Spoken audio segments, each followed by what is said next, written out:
ওনার নামে একটা জঙ্গি সংগঠন করলো। জঙ্গি সংগঠন খুইলা জিহাদি বইতে কিছু টেবিলে রাইখা ছবি টবি তুলবা।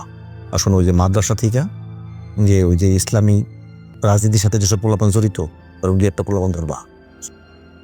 আপনি যে করবা ওই ভার্সিটি থেকেও আনবা যেগুলোর দাড়ি টুপি আছে এরকম কিছু ধরবা, দইরা মনে করো ওগুলি সাইজ করবা। সাইজ কইরা স্বীকার করাইবা যে এই মালের বক্তব্য শুনা ওরা জঙ্গি হয়ে গেছে। এরপরে ওরা ওই সংসদ ভবনে জঙ্গি হামলা করতে গেছে।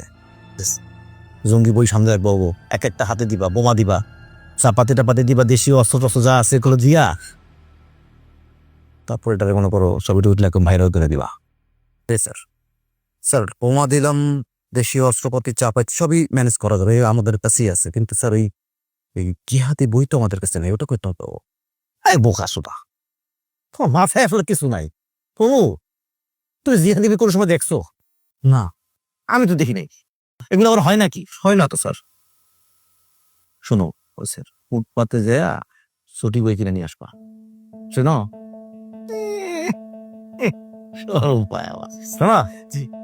ছুটি বই আই না বলারটারে পাল্টাইয়া জিহাদি বই বানায় ফেলাইবা।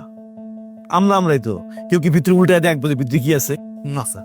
স্যার হ্যাঁ, ওই স্বীকারোক্তিমূলক জবানবন্দির জন্য ক্রসফায়ারে ভয় দেখাবো নাকি? মিয়া, এরা কি ক্রসফায়ার ভয় পায়? পায় না। শোনো, এদেরকে কি করবা, তোমার কালেকশন একজন মায়াটি আছে না, দু একটা মায়ের আইনা এদের সাথে অন্তরঙ্গভাবে ছবি তুলতে, এখন জড়ায় টরায় ধরছে, সুমো টুমো দিতেছে, বুঝছো?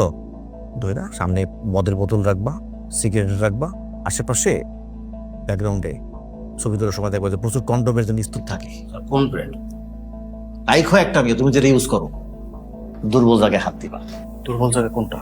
এইসব মানুষ সব মানতে রাজি, কিন্তু নিজের চরিত্র হারাক এইটা মানতে রাজি না। শোনো, আমি গেলাম।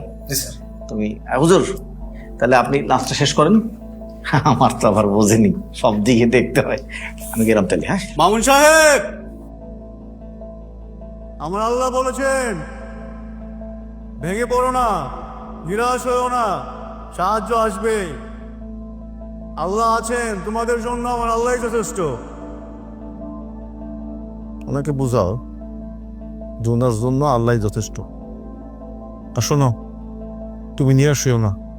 না স্যার।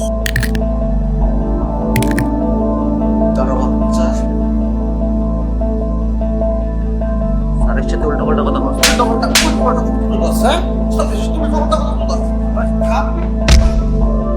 দর্শক মন্ডলী, আসসালামু আলাইকুম। আজ আমি আবার চলে আসলাম নতুন এক পর্ব নিয়ে।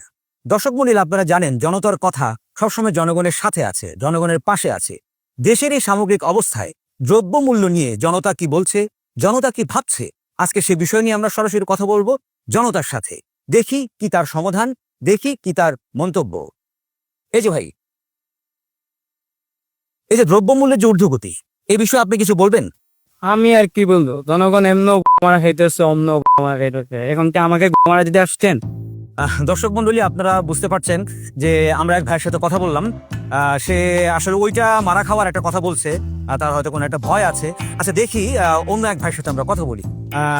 আচ্ছা ভাই, এই দ্রব্যমূল্যের ঊর্ধ্বগতি এই বিষয় নিয়ে আপনি কি বলতে চান? এই যে ভাই, আপনি কিছু বলবেন?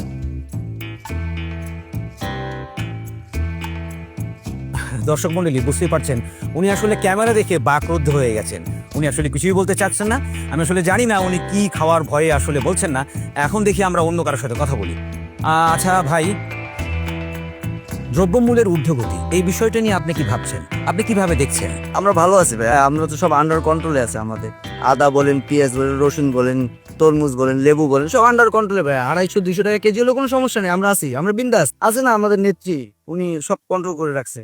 ও আচ্ছা আচ্ছা, দর্শক মন্ডলী, আমরা একজনকে পেয়েছি যে তার নেত্রীর কথা বললো আমাদেরকে, যে দারুণ কিছু কথা বললো, তার খুব ভালো লাগছে, সে বিন্দাজ আছে। মানে 200, 250, 500 বা 1000 টাকা কেজি হলো ওনার কোনো সমস্যা নেই।